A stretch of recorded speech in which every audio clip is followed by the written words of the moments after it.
My name is Andy, and I just turned 40. As a single dad to my 9-year-old son, Ethan, I thought my birthday party would be a happy memory. Instead, it became a nightmare when my brother Marcus attacked my boy with a baseball bat over a bike, breaking his ribs. Worse, my parents defended him. I didn't waste time arguing. I took action that left my entire family screaming in panic. Before I tell you how my life changed forever, let me know where you're watching from. Hit that like and subscribe button if you've ever had to protect someone you love at all costs. I've spent the last 15 years building my career as an architect. It wasn't easy, especially after Natalie, my ex-wife, walked out 5 years ago for her gym trainer. She left me with full custody of Ethan, who was just 4 at the time. The divorce blindsided me. One day she was there, the next she left a note saying she needed to find herself and wasn't cut out for motherhood. Her appearances in Ethan's life have been sporadic at best. She sends birthday cards, sometimes with money, sometimes without, and calls maybe once every few months. Ethan stopped asking when she'd visit around his 7th birthday. Since then, it's been just the two of us in our modest 3-bedroom home in suburban Boston. We've developed our own routines and traditions. Tuesday nights are taco nights. Friday evenings are for movies with homemade popcorn. Saturday mornings are for pancakes shaped like whatever Ethan requests. Lately, dinosaurs have been the favorite. I've learned to be both mom and dad, figuring out how to style his hair for school pictures and how to handle talks about bullies and friendships. My relationship with my older brother Marcus has always been complicated. He's 2 years older than me, 42 now, and for as long as I can remember, he's treated me like competition rather than family. As kids, he'd steal my toys, blame me for things he broke, and once pushed me off my bike, causing me to need 12 stitches in my chin. The small scar remains as a permanent reminder of his cruelty. My parents always downplayed his behavior. Boys will be boys, or he's just playing around, or my father's favorite, toughen up, Andy. The pattern continued into adulthood. When I got a scholarship to college, Marcus told everyone I only received it because I played the sympathy card as the younger brother. When I got my first architectural award, he accidentally knocked it off the shelf at our parents' house during a family dinner, shattering it beyond repair. He apologized profusely, but I caught the smirk when he thought no one was looking. Marcus married Heather right out of high school. She's cut from the same cloth, manipulative, entitled, and always the victim. Their son Tyler is 10, just a year older than Ethan, and has been raised with no boundaries or consequences. The last time the boys were together before my birthday, Tyler broke Ethan's Nintendo Switch controller in a rage because he lost a game. Instead of making Tyler apologize or offering to replace it, Heather said, "Well, maybe Ethan shouldn't be so competitive. Tyler's sensitive." Financially, Marcus has always struggled. He bounces between jobs, never keeping one for more than a year or two. He blames bosses, coworkers, the economy, never himself. Meanwhile, he's constantly asking our parents for loans that never get repaid. His latest venture was a landscaping business that seemed to be more about driving around in a company truck than actual landscaping. The few clients he had often complained about unfinished work. My parents, Harold and Eleanor, have enabled Marcus his entire life. When teachers called about his behavior, my mother would bake them cookies and charm them into giving him another chance. When he wrecked his first car 3 weeks after getting his license, my father bought him another one. When he needed money for a down payment on his house, they took it from their retirement fund. Meanwhile, I worked through college, saved for years to buy my first home, and never asked them for a dime. "Your brother needs more support," my mother would say. "You've always been the independent one, Andy. You don't need our help like he does." This twisted logic meant that my self-sufficiency was punished while Marcus's irresponsibility was rewarded. Just last Christmas, my parents gave Marcus and his family an all-expenses-paid trip to Disney World. Ethan and I received sweaters and a $100 gift card to share. When I mentioned the disparity, my mother said, "Well, Marcus has been having a tough year with the business. We thought his family needed a vacation to reconnect." I bit my tongue for Ethan's sake, not wanting to cause a scene during the holidays. Despite everything, I maintained a relationship with my parents and brother. Not because I craved their approval anymore, I'd given up on that years ago, but because I believed Ethan deserved to know his grandparents and uncle. I thought I could manage the dysfunction and protect my son from the worst of it. I was catastrophically wrong. I've never been one for big celebrations, especially when they center around me. Turning 40 wasn't something I particularly wanted to commemorate, but Ethan had other ideas. 3 months before my birthday, he started planning what he called Daddy's Big 4-0 Bash. His enthusiasm was infectious, and I couldn't bring myself to dampen his spirits. "It's a really big deal, Dad," he insisted. 40 is like halfway to 80. We have to make it special. I compromised by renting a pavilion at Preston Park, about 15 minutes from our house. It had a playground nearby, grills for barbecuing, and enough space for the 30 or so people Ethan had ambitiously put on the guest list. I kept it relatively simple: burgers and hot dogs, a cooler full of drinks, and a cake from my favorite local bakery. The morning of the party, Ethan woke me up at 6:30, too excited to sleep any longer. "Happy birthday, Dad," he shouted, jumping onto my bed with a small package wrapped in newspaper comics, his trademark wrapping style. Inside was a handmade picture frame decorated with dried pasta, painted in a rainbow of colors. The photo inside showed the two of us from our camping trip last summer, both of us grinning with marshmallows smeared on our cheeks from s'mores. "I made it at Kevin's house when you thought I was just playing," he explained proudly. His mom helped me with the hot glue gun, but I did everything else myself. I hugged him tightly, genuinely moved by his thoughtfulness. That frame now sits on my nightstand, one of my most treasured possessions. What Ethan didn't know was that I had been saving for months to buy him something special too. Not because it was my birthday, but because he deserved it. Since January, I'd been putting aside money from each paycheck to buy him the mountain bike he'd been dreaming about. The metallic blue Trailblazer XR with front suspension and disc brakes that he'd pointed out in every sporting goods store window we passed. At $800, it was significantly more than I would normally spend on a non-Christmas, non-birthday gift, but seeing his face when I wheeled it out from the garage that morning made every extra shift and skipped lunch worth it. "But Dad," he said, eyes wide with disbelief, "it's your birthday, not mine." "Sometimes the best gift is seeing someone you love happy," I told him. "Besides, you're getting too big for your old bike. Those knees are nearly hitting the handlebars." He ran his hands reverently over the frame, tested the brakes, and rang the bell. "Can I ride it now, please?" We spent the next hour before party preparations riding around the neighborhood, Ethan getting used to the gears and handling of his new bike. I reminded him about responsibility, locking it up, not leaving it in the yard, keeping it clean and maintained. He nodded solemnly at each point. "I promise I'll take super good care of it, Dad. It's the best thing ever." Little did I know that this bike would become the catalyst for the worst day of our lives. We arrived at the park early to set up. A few friends from work showed up to help: James from structural engineering and his wife Lisa, Diane from the front office, and Tomas, my project partner for the last 3 years. They brought coolers, extra folding chairs, and decorations that included an enormous banner reading "Andy's Old Now" with a cartoon of a walker. My parents arrived around noon, an hour before the party was scheduled to start. They brought enough gifts to fill the trunk of their car, an overcompensation that made me uncomfortable. My father clapped me on the back a bit too heartily. "40, eh? Getting up there, son.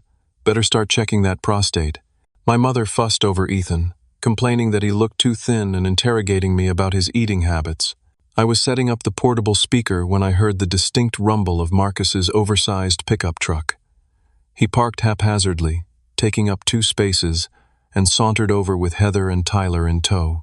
They were 45 minutes late, but acted as if they were doing me a favor by showing up at all. "Happy birthday, little brother," Marcus said, dropping a small, hastily wrapped package on the gift table. It looked suspiciously like a last-minute gas station purchase. "40 hit you hard, huh? Those gray hairs are really coming in." Heather gave me a perfunctory hug, her attention already elsewhere. "Nice setup. Kind of basic, but nice." Tyler didn't bother with pleasantries. The moment he spotted Ethan's new bike propped against a tree, his eyes locked onto it like a heat-seeking missile. "Whoa, is that the new Trailblazer?" He sprinted over without waiting for an answer. Ethan had been proudly showing the bike to my coworker Tomas's son, but his body language changed immediately when Tyler approached. He shifted slightly, positioning himself between Tyler and the bike. I recognized the defensive posture Ethan had learned from experience, that his cousin rarely respected boundaries. "My dad just got it for me today," Ethan said, his voice polite but guarded. "Let me ride it," Tyler demanded, already reaching for the handlebars.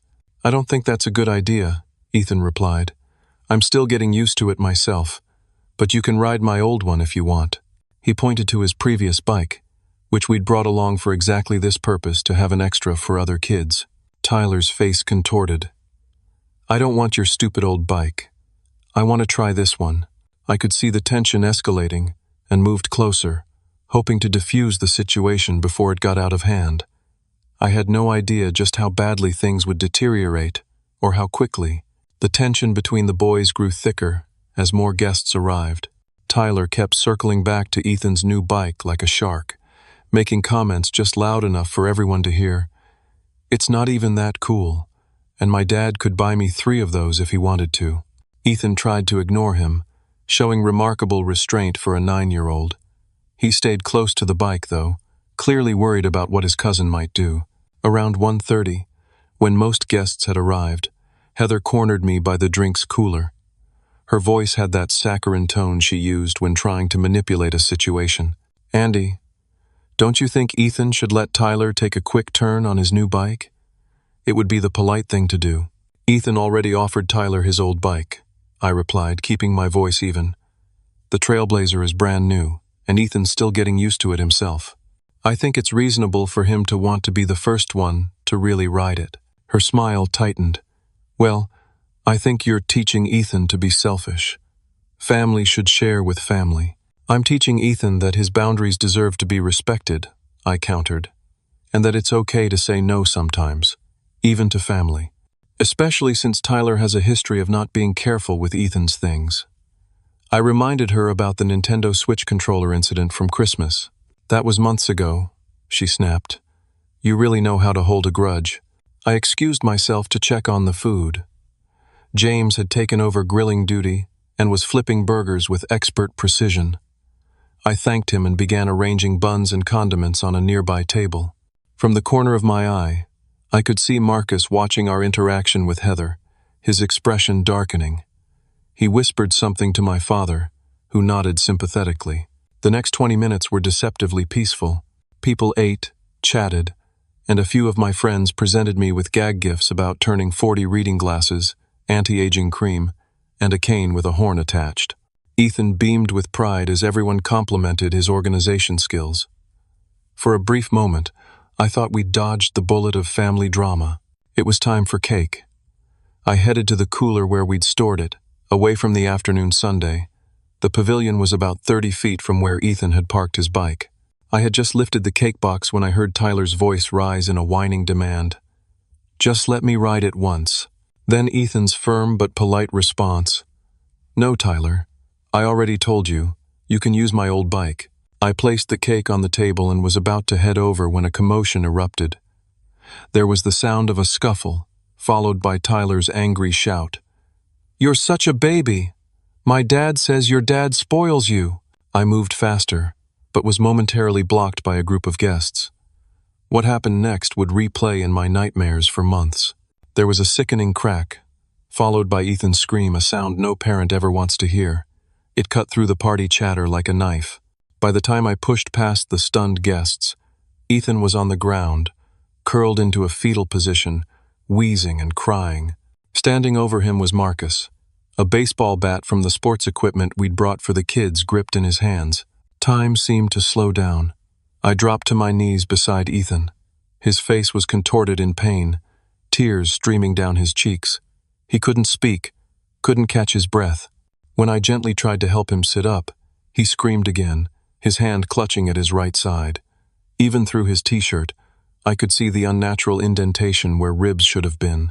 "Call 911, I shouted to no one in particular. Lisa, James's wife, already had her phone out, speaking urgently to an emergency dispatcher. I looked up at Marcus, who still held the bat, "What did you do?" My voice didn't sound like my own. His response chilled me to the bone. "The kid needs to learn some respect. Tyler asked nicely to use the bike, and your precious son was being a little shit about it." My father stepped forward, his face concerned but not horrified, not nearly horrified enough for what had just happened. Now, I'm sure Marcus didn't mean to hit him that hard. It was just a tap to get his attention. A tap? Ethan couldn't breathe. Each shallow inhalation made him wince and whimper. "He swung a baseball bat at my 9-year-old son," I said, my voice dangerously quiet. "Over a bicycle." Heather pushed through the gathering crowd. Instead of checking on Ethan, she went straight to Tyler, who was watching the scene with wide eyes. "It's okay, honey," she said loudly. None of this would have happened if Ethan had just shared like we asked him to. I couldn't believe what I was hearing. The cognitive dissonance was staggering. My mother knelt on Ethan's other side, but her words weren't for him. "Marcus has always had a bit of a temper. He doesn't think sometimes when he's angry. I'm sure he feels terrible." Marcus didn't look terrible. He looked annoyed, as if Ethan's injury was an inconvenience to him. He'd placed the bat down but hadn't moved to help or express remorse. The paramedics arrived in less than 10 minutes, though it felt like hours. They were efficient and gentle with Ethan, asking me questions about allergies and medical history as they stabilized him. When they lifted his shirt to examine his side, several people gasped. The bruising was already spreading across his pale skin, dark purple and angry. "Significant trauma to the rib cage," one paramedic murmured to his colleague. "Possible pneumothorax. We need to transport immediately." As they prepared to load Ethan into the ambulance, 2 police officers arrived. They began questioning witnesses while a third paramedic asked me directly what had happened. I told him plainly, pointing to Marcus. "My brother hit my son with a baseball bat because my son wouldn't let his cousin borrow his new bike." Marcus immediately started defending himself to the nearest officer. "It wasn't like that. The kids were arguing. I was just trying to break it up. The bat barely touched him. He's being dramatic." Several of my friends stepped forward, contradicting his story. Tomas, who had seen the whole thing, was particularly vocal. "That's a lie. The kids were just talking, and you walked up and swung at the boy. I saw the whole thing." As I climbed into the ambulance with Ethan, I heard my mother telling an officer, "There's been a misunderstanding. We're family. We can sort this out ourselves." The doors closed, and the last thing I saw was Marcus, arms crossed, looking irritated, as an officer took down his information. My parents flanked him protectively, like they had his entire life. The ride to Boston Children's Hospital was the longest 12 minutes of my life. Ethan's pain medication had started to kick in, but he was still terrified, his small hand gripping mine with surprising strength. The paramedic monitored his oxygen levels and spoke in soothing tones about the hospital having the coolest rooms with TVs and video games. I tried to smile for Ethan's sake, but inside I was seething with rage and fear. In the emergency department, things moved quickly. A trauma team was waiting for us. They whisked Ethan away for X-rays and a CT scan, while a compassionate nurse named Michael guided me through paperwork, insurance details, and medical history questions. When I explained what had happened, his professional demeanor cracked slightly, revealing shock and disgust. "Your brother did this? Deliberately?" he clarified, clearly having trouble processing the information. "Yes," I replied flatly, "because my son wouldn't let his cousin borrow his new bike." Michael placed a gentle hand on my shoulder. "Dr. Rivera will be with you shortly to discuss your son's injuries. And just so you know, we're mandated reporters. Child Protective Services will need to be involved, and the police will want to take your statement." I nodded numbly. Of course there would be consequences. There should be consequences. The fact that Marcus was my brother didn't change what he had done. Dr. Rivera, a petite woman with kind eyes and a serious demeanor, arrived with Ethan's scan results 30 minutes later. The news was worse than I'd feared. "Ethan has 4 broken ribs on his right side," she explained, pointing to the images. "One has partially punctured his lung, causing what we call a pneumothorax essentially. Air is leaking into the space between his lung and chest wall. He also has some internal bleeding that we need to address." My vision blurred with tears. "Will he be okay?" He needs surgery to repair the damage and drain the air and blood. We have an excellent pediatric thoracic surgeon, Dr. Patel, preparing now. Ethan's young and otherwise healthy, which works in his favor, but these are serious injuries. Recovery will take time. She paused, choosing her words carefully. Mr. Parker, the force required to cause this kind of damage to a child's ribs is significant. This was not an accident or a tap. Whoever did this used extreme force with a weapon. I was allowed to see Ethan briefly before surgery. He lay in a hospital bed that made him look even smaller than he was, an oxygen mask covering half his face. Tubes and wires connected him to various machines. When he saw me, he tried to smile. "Dad," he whispered through the mask. "Am I in trouble?" My heart shattered. "No, buddy, you're not in trouble, not at all. But Uncle Marcus was really mad, and Grandma said I should have shared." I took his hand, careful not to disturb the IV. "Listen to me, Ethan. You did nothing wrong. Nothing. Uncle Marcus was wrong. What he did was very, very wrong." His eyes filled with tears. "It really hurts, Dad." "I know, buddy. The doctors are going to fix you up. I'll be right here when you wake up, I promise." As they wheeled him toward surgery, a police detective introduced herself as Maria Wilson. She had kind eyes, but a firm handshake. "I'd like to take your statement when you're ready, Mr. Parker." I recounted everything while Ethan was in surgery. Detective Wilson recorded our conversation and took meticulous notes. When I finished, she looked at me with genuine sympathy. "Your brother is already claiming it was an accident, that he was using the bat to point and it slipped, but multiple witnesses contradict that account. We've taken him into custody on felony charges of aggravated assault and child endangerment." A weight lifted from my chest. At least the police were taking this seriously. The surgery lasted 3 hours. Dr. Patel, a tall man with steady hands and a reassuring voice, explained that they had successfully repaired Ethan's lung, stopped the bleeding, and stabilized his ribs with a special plate that would dissolve as he healed.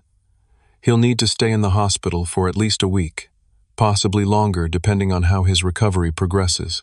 I settled into the chair beside Ethan's bed in the pediatric ICU, prepared for a long night. Around 9 o'clock, I heard familiar voices in the hallway. My parents had arrived. They entered hesitantly, my mother's eyes red from crying, my father looking older than I'd ever seen him. But their first words made it clear their distress wasn't primarily for their injured grandson. "They're keeping Marcus in jail overnight," my father said without preamble. "They won't even set bail until tomorrow." My mother clasped her hands together. "Andy, this has all gotten out of hand. Marcus feels terrible. It was an accident. He was just trying to discipline Tyler for throwing a tantrum, and Ethan got in the way." I stared at her in disbelief. "That's not what happened, Mom. Multiple people saw Marcus deliberately hit Ethan with a bat. My son has 4 broken ribs and a punctured lung. He just had major surgery." "Well, yes, and that's awful," she conceded, glancing at Ethan's sleeping form. "But pressing charges against your own brother? That's going too far. We're family." "Family doesn't send children to the hospital over a bicycle," I replied, my voice tight with controlled fury. My father stepped closer, adopting the authoritative tone he'd used throughout my childhood. "Marcus made a mistake. A serious one, yes, but he's facing years in prison. Is that really what you want for your brother?" "What I want," I said slowly, "is for my son to feel safe. What I want is for there to be consequences for nearly killing a child. What I want is for you two, just once, to hold Marcus accountable instead of making excuses for him." My mother started crying in earnest. "He asked us to tell you how sorry he is. He's your brother, Andy. Blood. You can't turn your back on blood." Looking at Ethan's bruised face, the monitors tracking his vital signs, the drainage tubes emerging from his small chest, something crystallized within me. A lifetime of accepting their warped family dynamic shattered. "I'm not turning my back on blood," I said quietly. "I'm protecting it. Ethan is my blood too. He's a child who deserves to be safe.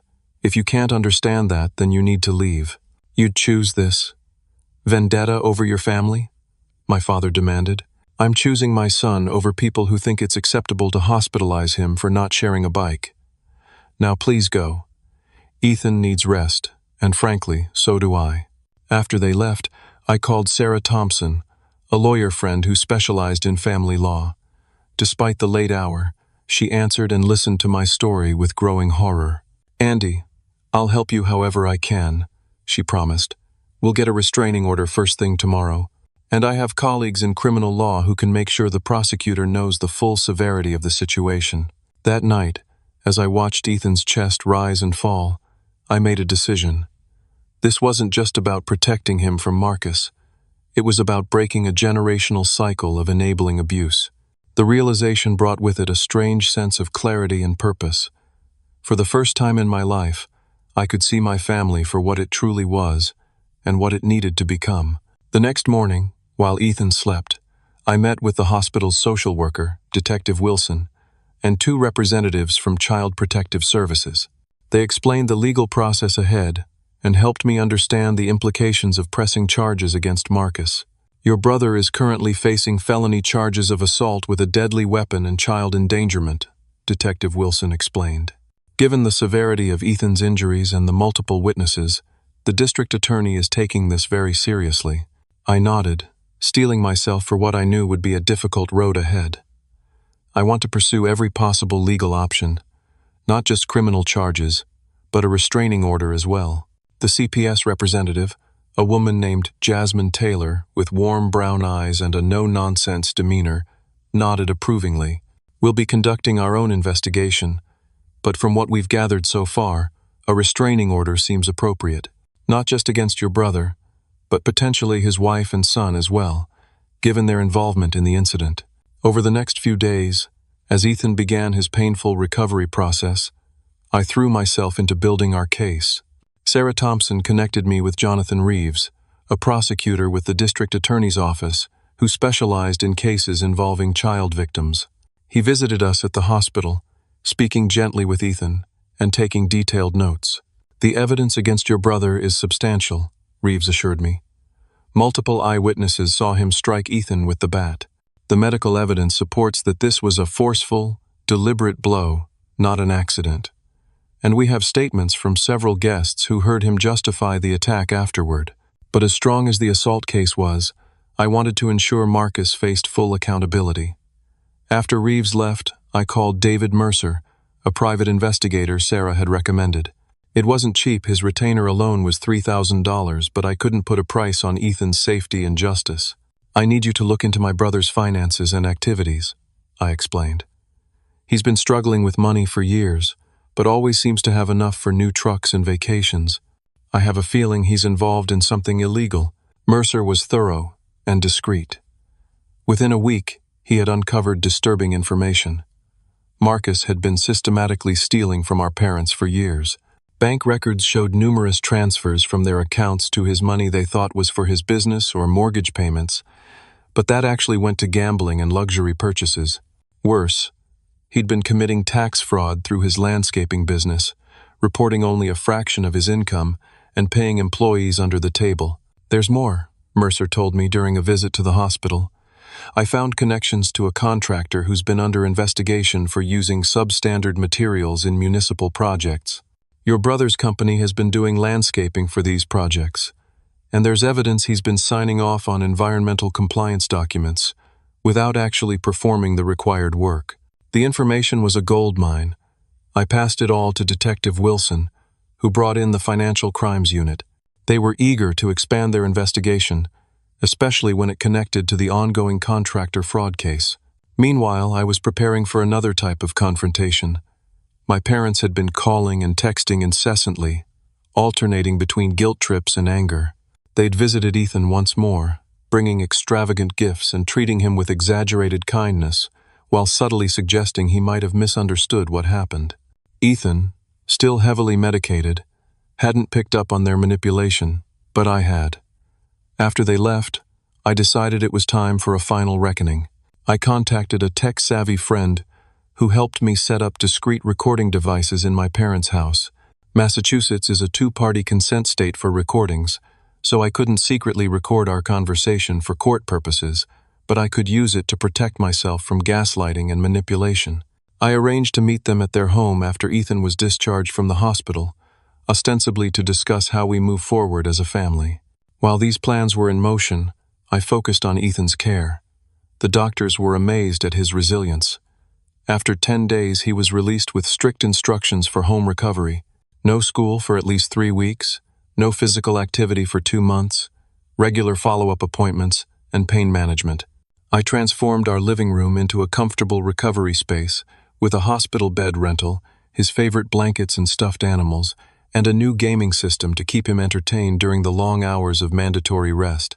The day before our planned family confrontation, I sat down with Ethan for a serious conversation about the future. I needed to know his feelings before making final decisions. "Buddy, how would you feel if we didn't see Uncle Marcus, Aunt Heather, and Tyler anymore? Or maybe not as often as before?" Ethan was quiet for a moment, absently petting Rocket, our tabby cat who hadn't left his side since he came home. "Would we still see Grandma and Grandpa?" I took a deep breath. "I'm not sure yet. They're very angry that Uncle Marcus is in trouble. They think we should forgive him and pretend nothing happened." Ethan's face crumpled slightly. "They think it was my fault, don't they? For not letting Tyler use my bike. Some people make excuses for others when they do bad things," I explained carefully. "It's not about you. It's about them not wanting to admit that Marcus did something terrible." He nodded slowly. "I don't want to see Uncle Marcus again. He scares me. And Tyler is always mean to me anyway." He hesitated, then added in a small voice, "But I'll miss Grandma and Grandpa if they still love me." My heart broke for him. "They do love you, Ethan. They just don't know how to love in a healthy way sometimes. We'll figure it out, okay? The most important thing is keeping you safe." That night, I finalized my strategy. This wasn't about revenge anymore, it was about protection and justice. Marcus needed to face consequences for his actions. My parents needed to understand that their enabling behavior would no longer be tolerated.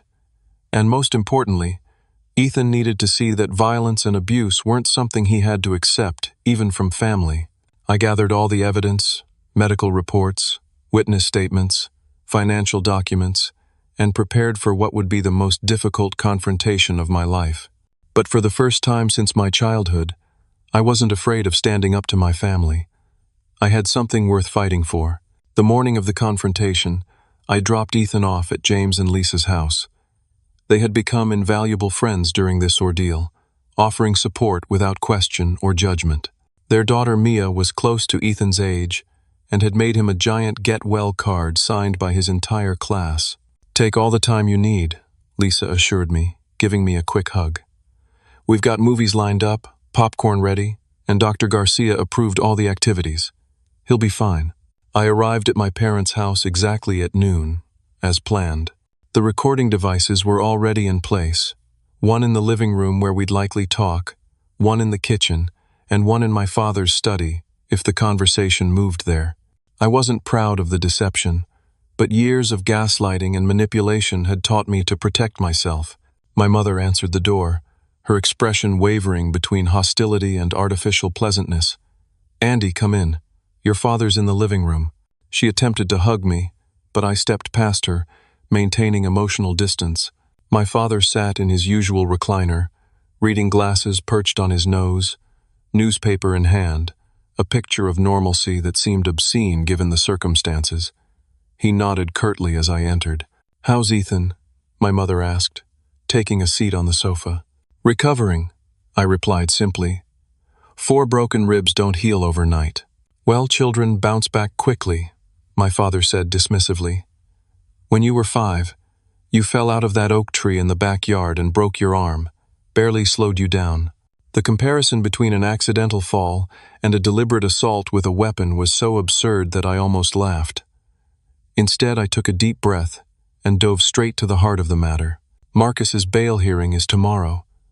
His lawyer is trying to get the charges reduced to simple assault, claiming it was an accident and that Ethan's injuries are being exaggerated. I watched their reactions carefully. My mother looked relieved. "That's good news.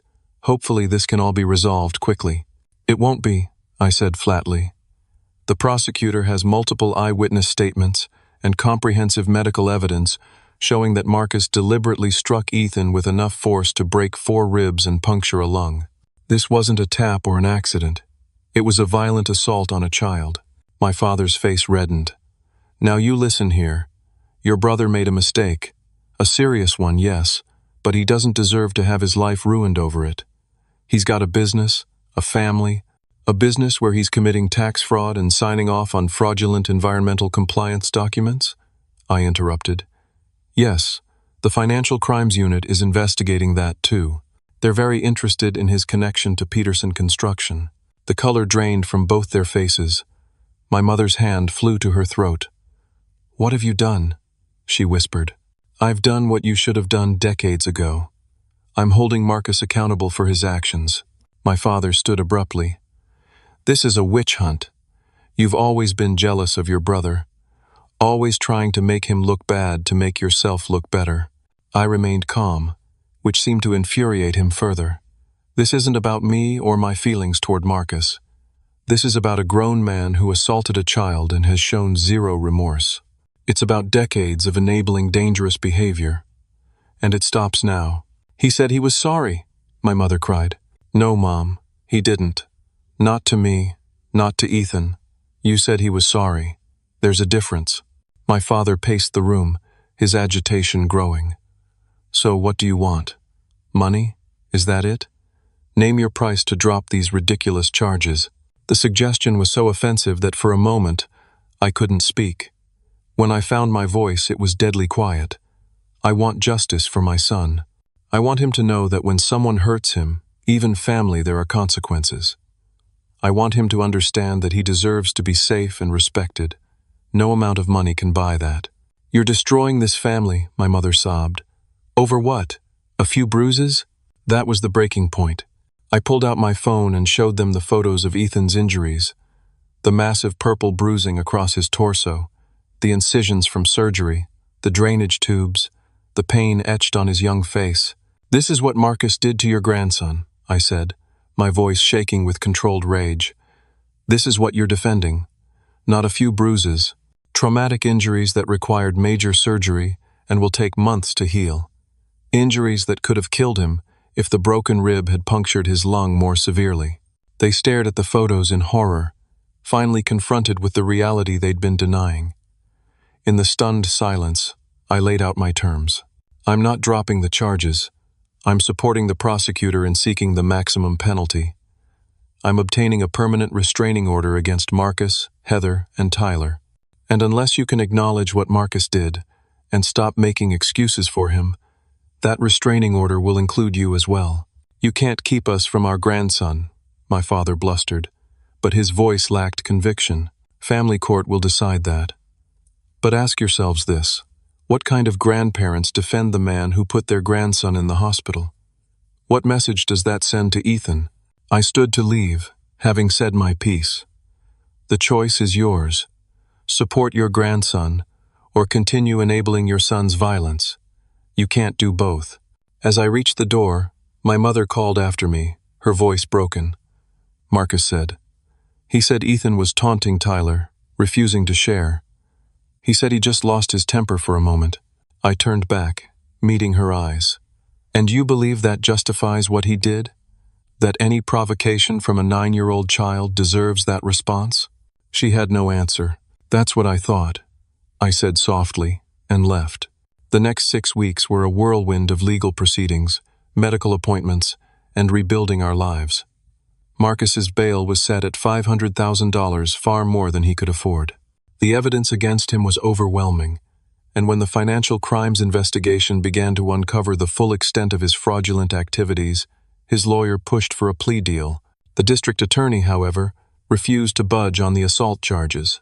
We're sending a message that child abuse will not be tolerated, regardless of family relationships, Jonathan Reeves told me after a particularly tense court hearing. My parents attended every proceeding, sitting on the opposite side of the courtroom from Ethan and me. They looked increasingly haggard as the evidence mounted. My mother attempted to approach me once, in the hallway, but the protective order I'd obtained kept her at a legal distance. She sent a letter instead, filled with conflicting emotions, grief over the family rupture, anger at my overreaction, and tentative acknowledgement that Marcus's actions had been excessive. It wasn't the full recognition of the harm done that I needed to see, but it was a small crack in her denial. Finally, the day of Marcus's sentencing arrived. The courtroom was packed, not just with family and friends, but with media representatives. The case had garnered local attention as an example of family violence and the justice system's response.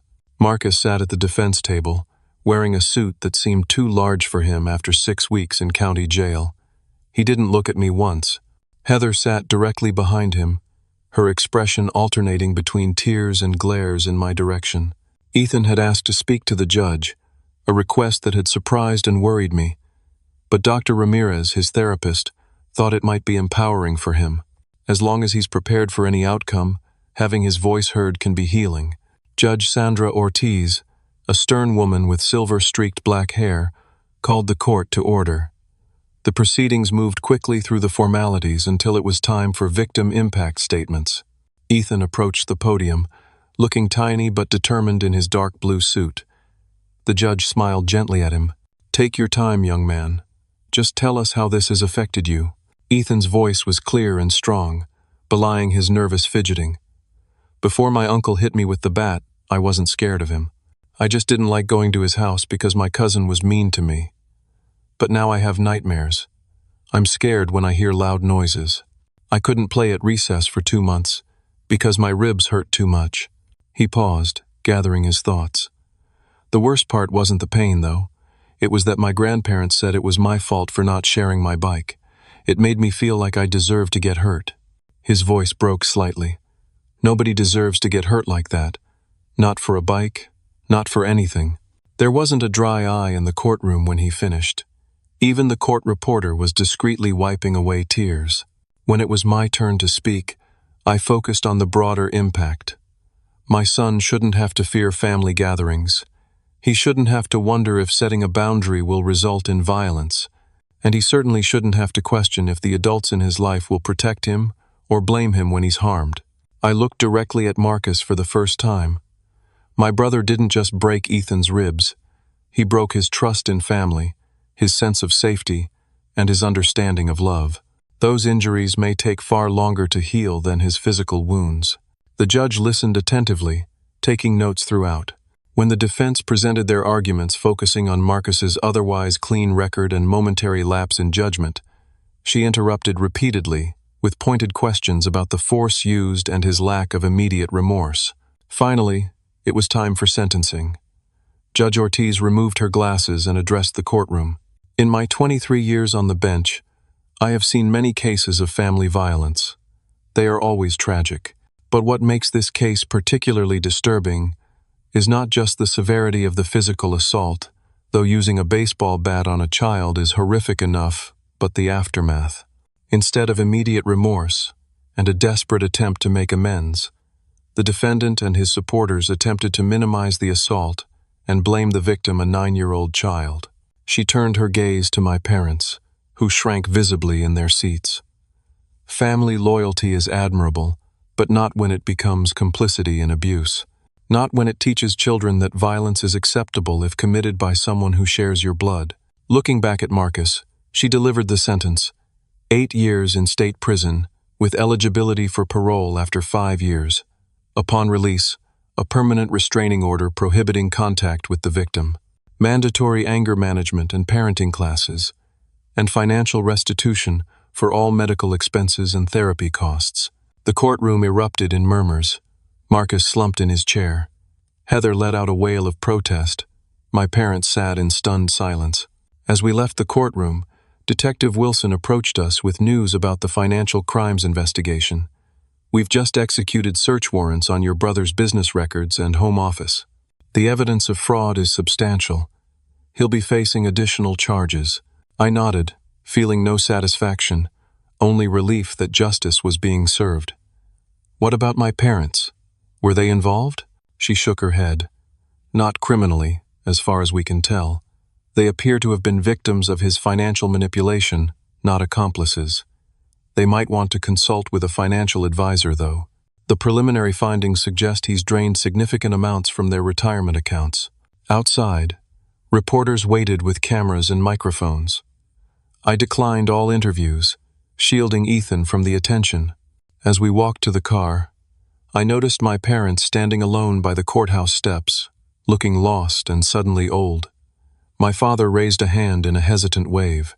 After a moment's hesitation, I nodded in acknowledgement, not forgiveness, not yet, but a small opening for what might come. In the car, Ethan asked a question that had clearly been on his mind. "Dad, is our family broken forever now?" I considered my answer carefully. "Some parts of it are, buddy. But families can change and grow. We can build new connections with people who respect and protect each other. And maybe someday, the broken parts can heal too, if they're willing to change." He nodded thoughtfully. "Like my ribs. Dr. Patel said they'll heal stronger where they broke." "Exactly like that," I said, hoping it was true. The months following the trial brought significant changes to our lives. The first and most immediate was our move from the suburban neighborhood where we'd lived for 6 years to a new townhouse across town. I wanted Ethan to have a fresh start in a place without painful memories, and the truth was I needed it too. The old house felt tainted somehow, as if the violence that had occurred at the birthday party had followed us home. Our new place was smaller but brighter, with a community pool and playground nearby. It was also in a different school district, which meant Ethan could start 5th grade without being the kid whose uncle broke his ribs. Children can be cruelly curious, and the local media coverage had made anonymity impossible at his old school. The first night in our new home, we ate pizza on the floor amid half-unpacked boxes. Ethan seemed lighter somehow, as if the physical distance from our old life had lifted an invisible weight from his shoulders. "Dad," he said, contemplatively chewing a slice of pepperoni pizza, "do you think Uncle Marcus is sorry now?" The question caught me off guard. "I don't know, buddy. Sometimes people don't understand the harm they've caused until they face serious consequences." He nodded, surprisingly mature for his age. "His consequence is pretty serious." "Yes, it is. But so were your injuries." I hesitated, then added, "Are you sorry he's in jail?" Ethan considered this, his forehead wrinkling in thought. "Not really. Is that bad?" "No. It's honest. You don't have to feel sorry for someone who hurt you and never apologized." He seemed satisfied with this answer, and we moved on to discussing which box might contain his favorite Spider-Man nightlight. Finding a good therapist for Ethan became my top priority. Dr. Ramirez, who had prepared him for the trial, was excellent, but located near our old home. After interviewing several candidates, we connected with Dr. Lily Chen, a child psychologist specializing in trauma recovery.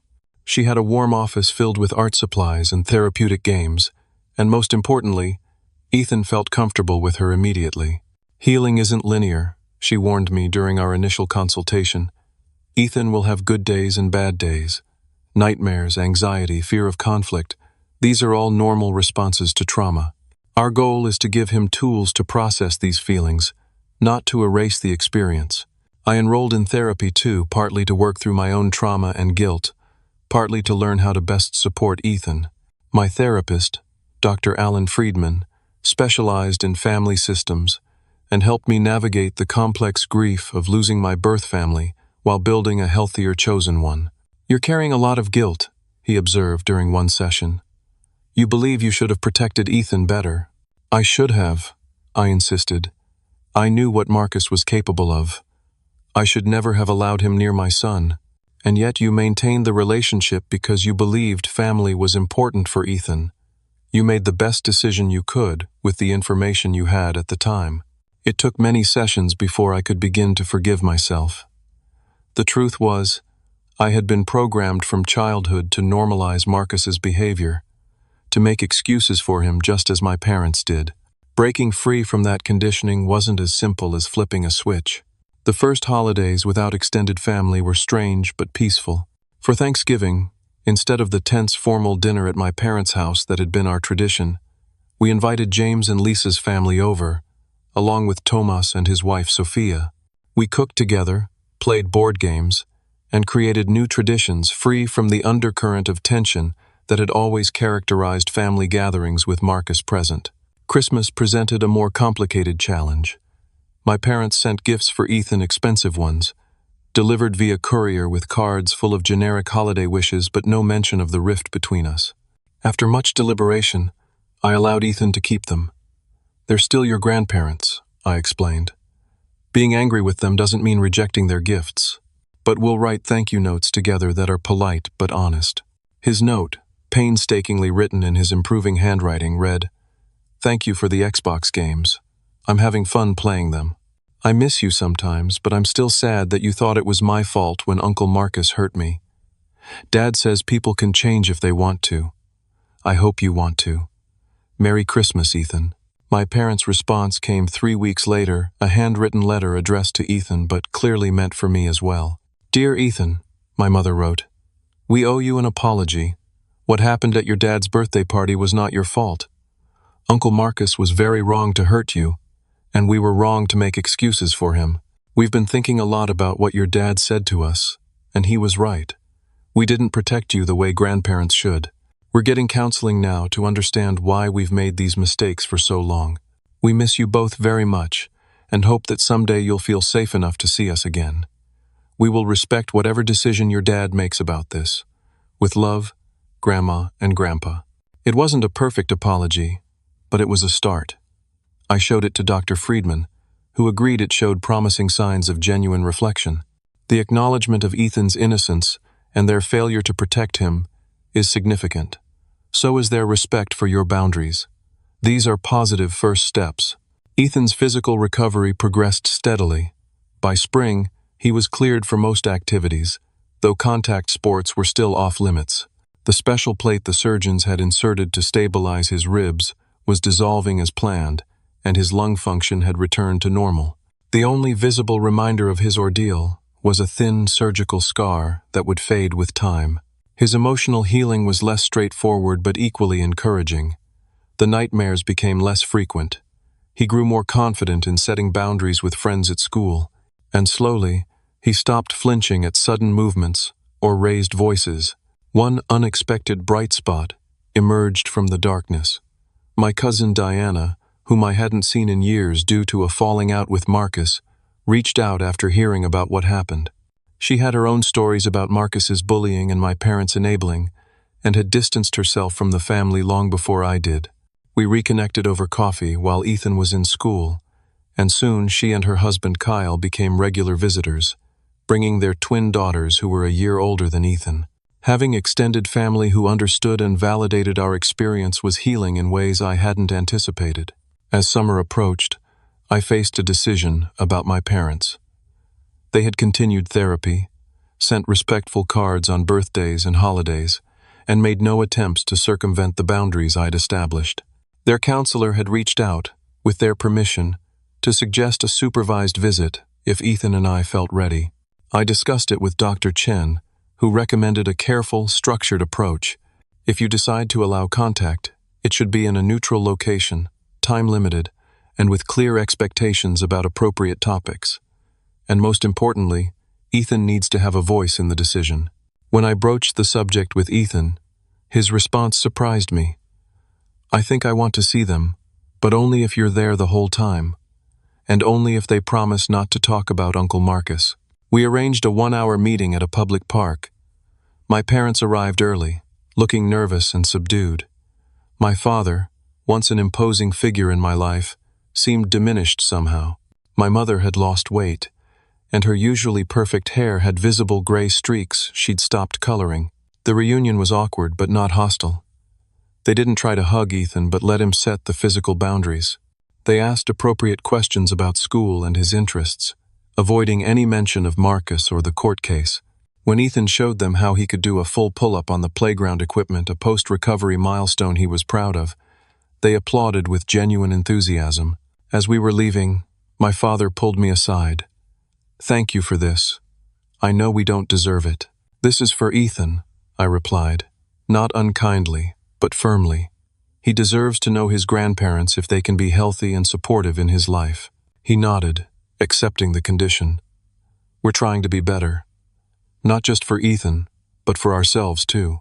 The counselor helped us see how our relationship with Marcus has been destructive for everyone, including him. It was the most self-aware statement I'd ever heard from my father. It didn't erase decades of damage, but it offered a glimmer of possibility I hadn't expected. As we drove home, Ethan was quiet, processing the encounter. Finally, he said, "They seem different. Sadder, but nicer too." "People can change when they realize they've been wrong," I replied. "It takes time and work, though. We'll see if they keep trying. Like how I'm working on not being scared all the time. Exactly like that. You're doing the work every day, and I'm so proud of you for it." He smiled, a genuine, unguarded expression that had become more frequent in recent months. "Dad, I think we're going to be okay." Looking at him resilient, thoughtful, brave beyond his years, I knew he was right. The path hadn't been easy, and there would be challenges ahead. Marcus would eventually be released from prison. My relationship with my parents would require ongoing boundaries and vigilance. Ethan would continue to process his trauma as he grew. But we had broken the cycle. We had stood up for what was right, even when it meant standing alone. We had built a new definition of family based on respect and protection rather than obligation and excuses. And most importantly, Ethan knew with absolute certainty that he was worth protecting, that his boundaries mattered, and that love should never come with bruises. A few weeks later, on a bright Saturday morning, I watched from our driveway as Ethan rode his bike down the street, confident and free. The trailblazer that had been at the center of so much pain now symbolized something else entirely: his recovery, his independence, and our new beginning. As he circled back toward me, face split in a wide grin, I felt a peace I hadn't known was possible after so much heartache. Family isn't always who you're born to. Sometimes it's who you choose to keep in your life and who you choose to leave behind. The hardest lesson I learned through all of this is that protecting your child sometimes means losing other relationships, even ones you thought were unbreakable. But watching my son heal and thrive made every painful choice worth it. Have you ever had to make a difficult decision to protect someone you love? How did you find the strength to stand firm when others pressured you to back down? Share your story in the comments below. And if this story resonated with you, please hit the like button and subscribe to hear more about our journey toward healing. Remember, your worth is never determined by those who hurt you, but by the courage it takes to protect yourself and those you love. Thank you for listening, and take care of yourselves and each other.